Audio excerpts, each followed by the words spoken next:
Quem de vocês já ouviu esses termos por aí soltos no mercado financeiro?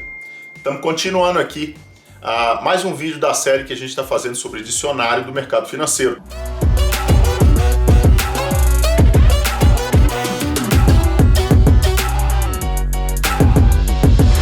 Fala galera, sejam todos muito bem-vindos mais uma vez. Felipe Amorim aqui, Academia Alta Renda. E eu trouxe esses termos aqui hoje porque eu ouço muita gente e vejo muita gente usando esses termos de maneira errada. E como eu já venho dizendo nesses vídeos todos, é o seguinte: Jean Piaget dizia que a sua liberdade é diretamente proporcional ao seu aparato linguístico. O que quer dizer isso? O que você fala, aquilo que você declara, pode interferir nos seus resultados. E no mercado financeiro não vai ser diferente. Então usar a terminologia correta evita que você desenvolva um viés cognitivo errado. O que é esse viés cognitivo? Fazendo a história curta, né? Assim, simplificando bem, para não entrar muito no assunto, e a gente pode até fazer outro vídeo falando disso depois, é justamente aquilo que distorce a sua percepção do fato, a sua percepção de realidade e te faz tomar decisões precipitadas, erradas e muitas vezes catastróficas.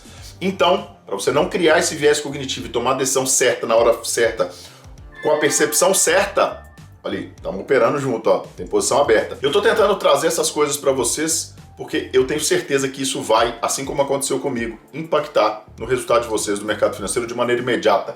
Esses 4 termos, então, principalmente.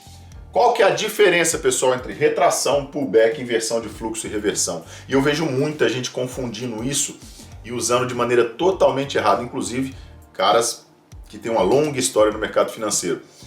E usar isso aqui errado pode ser justamente a diferença entre o seu resultado positivo e um resultado super negativo. Então, fica até o final desse vídeo porque eu vou contar para vocês como vocês identificam isso antecipadamente. Eu disse o tempo todo e eu digo o tempo todo que é impossível prever mercado. O que a gente pode fazer é entender o que o mercado está dando de sinal e reagir àquilo. Porém, você ficar aqui até o final do vídeo, eu vou te mostrar que é impossível prever, mas é possível, muitas vezes, entender antecipadamente o que o mercado vai fazer e estatisticamente se preparar para aquilo. Por exemplo, vou dar um exemplo agora, antes da gente começar realmente, eu vejo muita gente confundindo inversão de fluxo com pullback e reversão. E aí o que acontece, pessoal? Quando as pessoas estão usando seus setups, olha só para você ver que coisa interessante. Interessante no mau sentido. O cara opera um setup engessado ali, ele tem um setup, por exemplo, para operar tendência.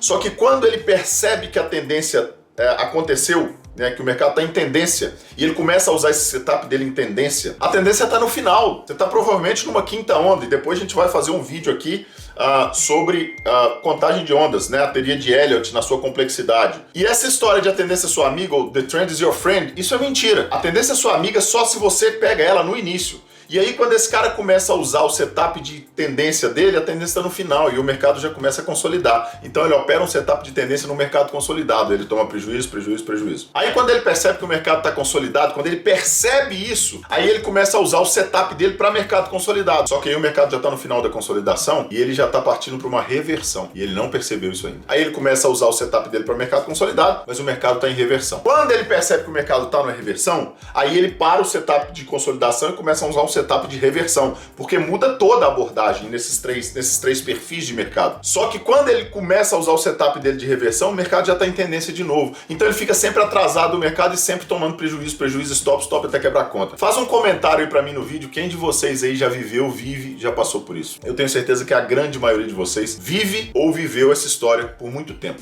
Porque aconteceu comigo. Como que a gente faz para evitar isso? Primeiro, parando de operar setups engessados e começando a entender o mercado como um dinamismo que o mercado exige. Ou seja, analisando o contexto de mercado e entendendo essa terminologia, entendendo essa dinâmica, para que a gente consiga se antecipar de maneira estatística ao que pode acontecer. Então eu me preparo para aquilo acontecer. Se acontecer, eu estou na direção certa. Se não acontecer, eu não faço nada, eu estou protegido daquilo. Então vamos lá para a gente não enrolar demais. Só lembrando aqui, dá um like nesse vídeo, faça seu comentário no final aí do que você tem de perguntas e respostas e comentários. Vocês são todos muito bem-vindos. Se inscreva no canal porque tem muita coisa e fica até o final porque no final eu vou mostrar para vocês como é que vocês usam isso diretamente na operação de vocês e eu também vou colocar vários outros vídeos aqui para que vocês tenham acesso ao resto dessa série. Você vai ver que vai complementar um monte de coisa no mercado financeiro aí, conteúdo de graça para você, que você não vai encontrar nem treinamentos pagos no Brasil. Te garanto isso. Vamos lá então. Pessoal, o que é uma retração? Quando eu falo de retração, normalmente a terminologia correta para usar retração é quando a gente fala de contextos econômicos, não é nem no mercado financeiro. tá? Hoje em dia, muito do day trading, principalmente, do swing trade também, esses operadores mais de horizonte temporal mais curto, né? Especuladores, eles tratam disso como retração, uma correção de preços. Obviamente, uma retração é uma correção de preços, mas quando a gente fala disso aqui, a gente tem que lembrar que isso aqui é um termo muito mais sobre economia do que propriamente sobre análise técnica no mercado financeiro. Por exemplo, né? Nós estamos agora aqui em quase o início de outubro de 2021 e a gente passou por essa pandemia do coronavírus há 2 anos, quase 2 anos aí, pouco mais de 2 anos inclusive, e a gente passou por essa pandemia do coronavírus aí já há quase 2 anos, essa história se desenrola. Principalmente agora no final, a gente está vendo sim, né, uma retração da demanda.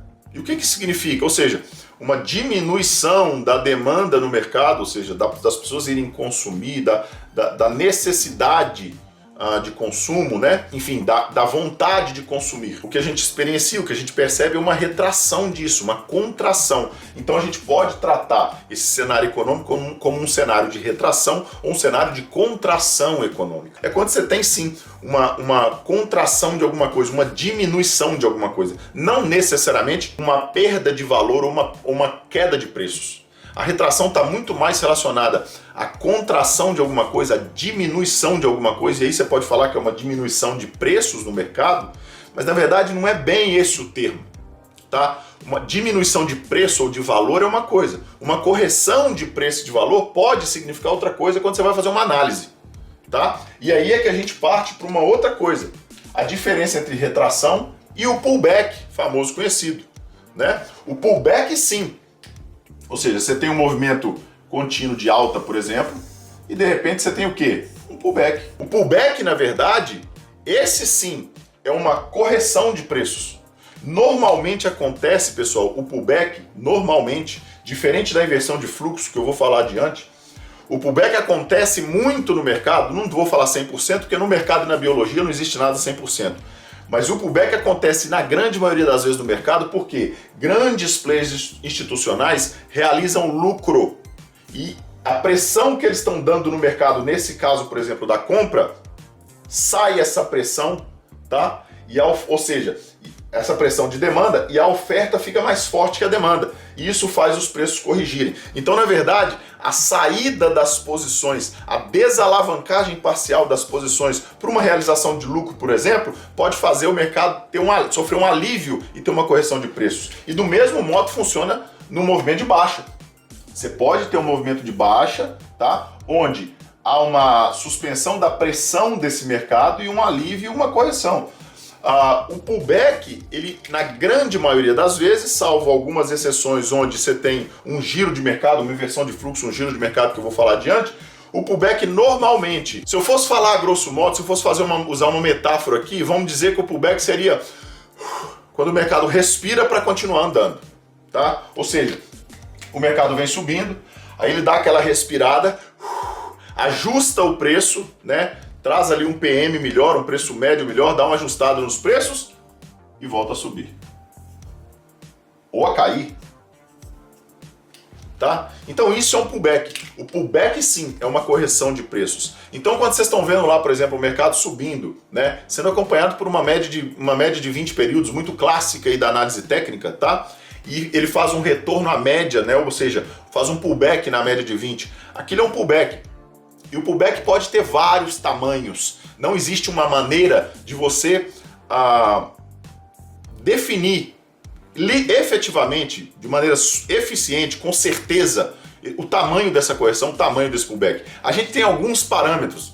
50% do movimento, uma linha de tendência, uma média móvel, alguns parâmetros para identificar que talvez existem grandes chances daqueles preços voltarem até ali, né? Por um parâmetro médio de mercado, uma análise de preços de mercado ali, tá?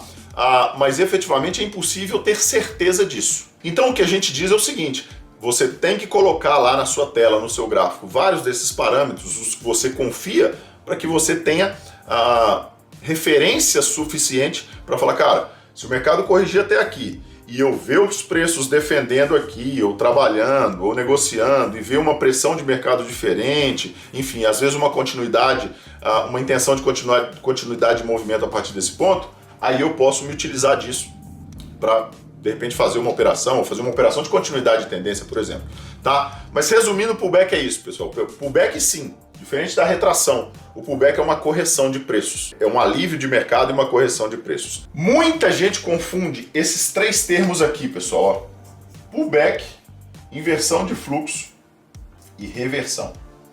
Principalmente esses dois aqui, ó, tá? A gente vai ter um vídeo falando sobre a análise entre preço e volume também, tá? E vocês vão ver que dá para diferenciar essas situações aqui, porque normalmente, agora vai a dica para tudo que você está fazendo, presta atenção, porque agora eu vou te dar uma dica como é que você identifica se esse pullback é só um pullback e ele tem maiores chances de dar continuidade de tendência, ou se, na verdade, esse pullback pode ser mais uma inversão de fluxo do que um pullback. Lembrando que, porque o mercado faz um pullback ou uma inversão de fluxo, não necessariamente isso é uma reversão. E eu ouço muita gente falar, o mercado fez uma reversão agora e às vezes é só um pullback. É óbvio que o pullback e a inversão de fluxo podem ser o início de uma reversão.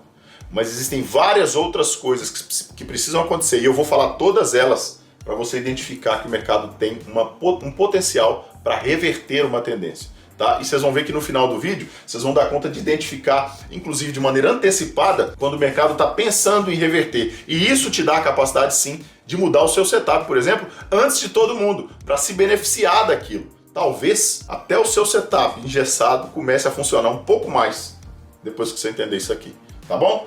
O que é uma inversão de fluxo, pessoal? Quando a gente fala de pullback, eu falei que ele pode dar continuidade ao movimento. Todas as vezes que o mercado está andando numa direção que eu acho que ele tem fundamento, naturalmente eu vou ter um aumento de volume, um aumento de negociação, porque tem interesse em negociar aquilo naqueles níveis de preço adiante. E quando eu faço um pullback, já que eu estou falando de um alívio de mercado, na teoria, tá? Na teoria, esse pullback deveria ser sem volume.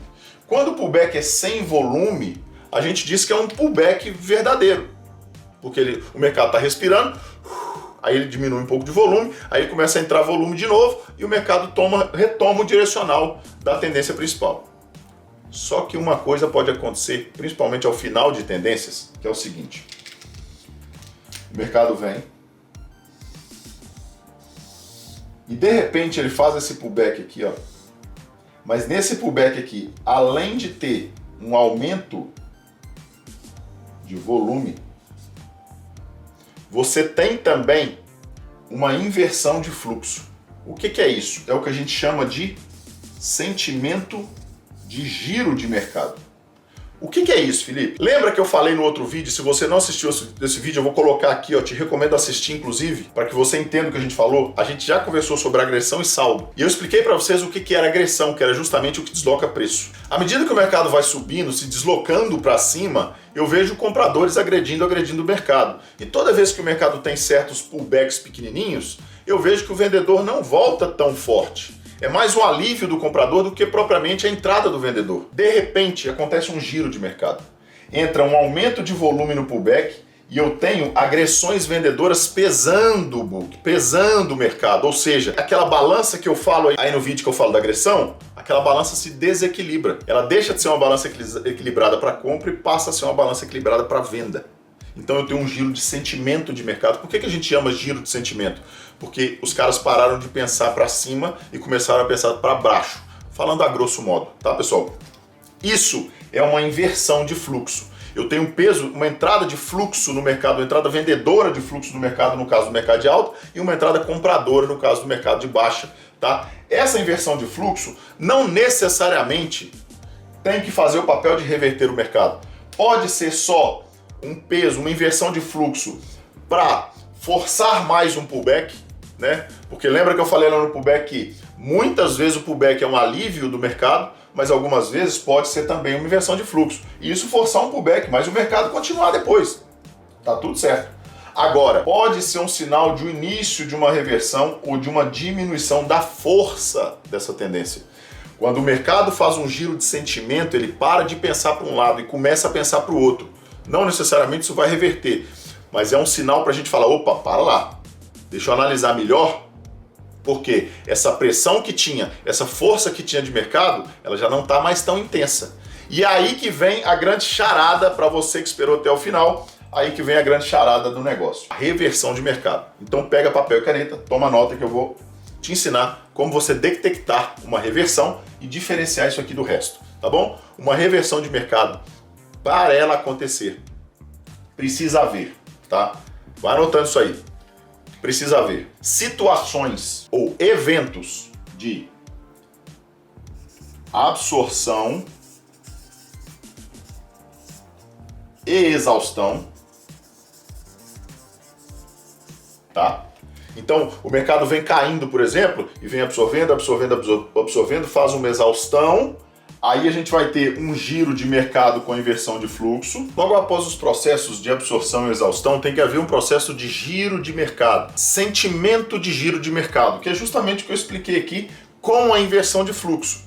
Depois disso, pessoal, para a gente continuar para ter uma reversão, vai acontecer uma coisa que a gente chama de falha de continuidade. É justamente quando o mercado vem tendo movimentos consecutivos ali num direcional, ou seja, vem tendo pivôs de baixa formando um movimento de baixa, e de repente ele para de cair e rompe as margens anteriores do último pivô válido. A isso a gente chama de falha de continuidade. E a gente vai ter vídeo aqui mostrando isso também quando a gente for falar lá das tendências e quando a gente for falar dos movimentos. Formou a falha de continuidade, ele vai fazer um primeiro pivô naquele novo direcional. Então a formação de um novo pivô num novo direcional, tá?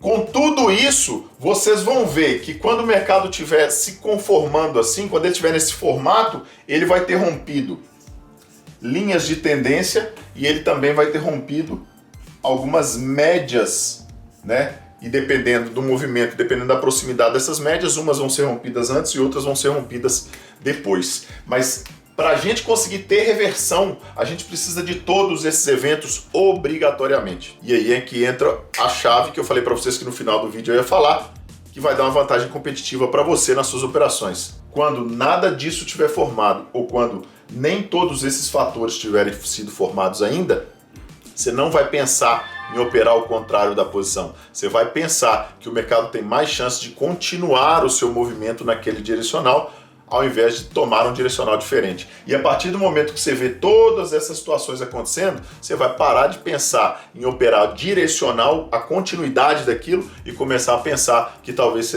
você tenha que começar também a pensar como os grandes players para o outro lado, ou seja, pensando que existem mais possibilidades de haver uma reversão de tendência. Entenderam que sabe exatamente o que essa terminologia toda está querendo dizer? Dá para a gente sim uma vantagem competitiva na hora das operações? Ou seja, agora eu consigo saber exatamente em qual perfil de mercado ou em qual momento de mercado eu estou quando eu identifico essas coisas num gráfico. Ou seja, a partir de agora, eu consigo ter uma perspectiva antecipada do que vai acontecer e eu não fico mais operando o passado, como a maioria de quem usa setup costuma fazer e tomar prejuízo a vida inteira. Valeu, galera! Se você gostou, dá um like nesse vídeo, faça um comentário, faça suas perguntas aí, estamos à disposição. Se inscreva no canal para você ter acesso a isso tudo. São mais de 150 vídeos aí e tem vários desses vídeos aqui que são complemento dessa aula. Então já clica aí e já continua assistindo porque é conteúdo bom, conteúdo de graça e que eu tenho certeza que você não vai encontrar nem em treinamentos pagos no Brasil. Valeu, galera! Sucesso e sorte a todos sempre. Nos vemos no topo.